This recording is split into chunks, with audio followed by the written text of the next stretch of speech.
on our television screens, and some like us in Pakistan firsthand. The critical concern for the developing countries like Pakistan is the recurring natural disasters and consequent adaptation needs in the impacted sectors of water, agriculture, urban resilience, natural capital, and human health. The IPCC's sixth assessment report clearly demonstrates that we are entering into a new normal, an era of cascading effects of climate change in the near future. So we know what's wrong, and science is also telling us unequivocally what we need to do. Then what is the problem?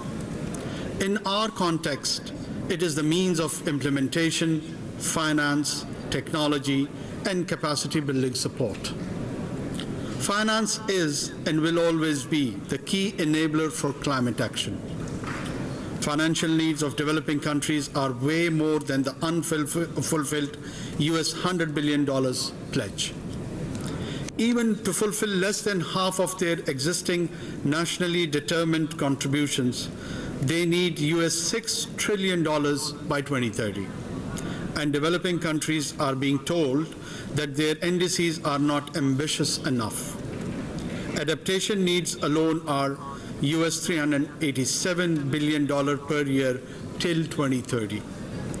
With current adaptation finance estimated at around $21 billion, there is a yawning gap. Some goes for loss and damage. Current estimates are around $400 billion annually, and these are expected to soar to US $1 to $2 trillion per year by 2050. Ladies and gentlemen, outcomes of GST at this COP must clearly highlight this enormous gap between the finance mobilized and needs of the developing countries.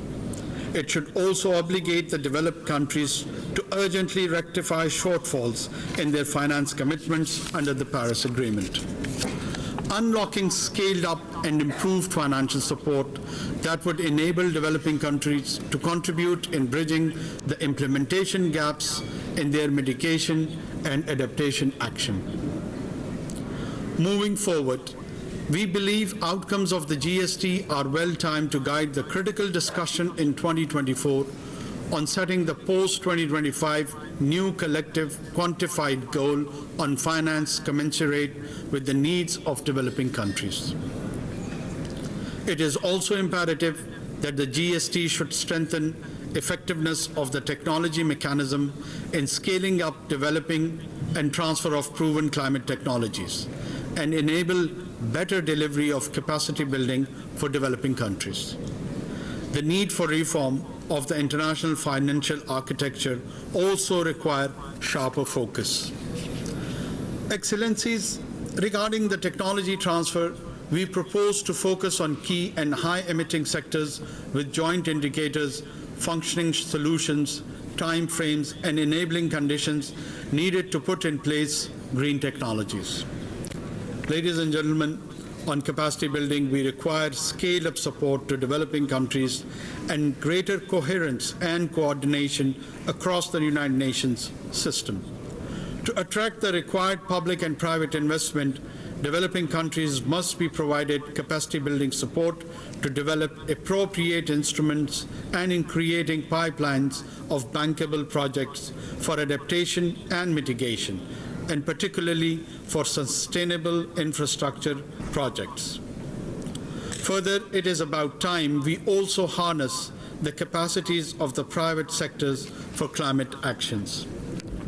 I hope our deliberations here and throughout the COP can result in an ambitious outcome on the means of implementation, which is equitable and responsive to the needs of developing countries.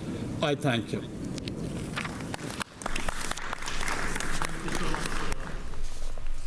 निगरान वज़ीर आज़म अनवारुल काकर Dubai में global stock take और अमल दरामद से मुतालिक आला सतह गोल मेज़ conference से खिताब कर रहे थे। उन्होंने कहा कि COP28 के कामयाब इनकाद पर UAE की क़यादत को मुबारकबाद पेश करता हूँ।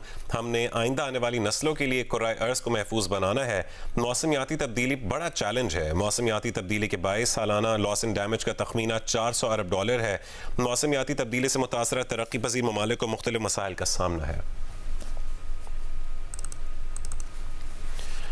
पाकिस्तान मुस्लिम लीग नून की तर्जुमान मरियम औरंगज़ेब ने चेयरमैन PTI का इंतखाब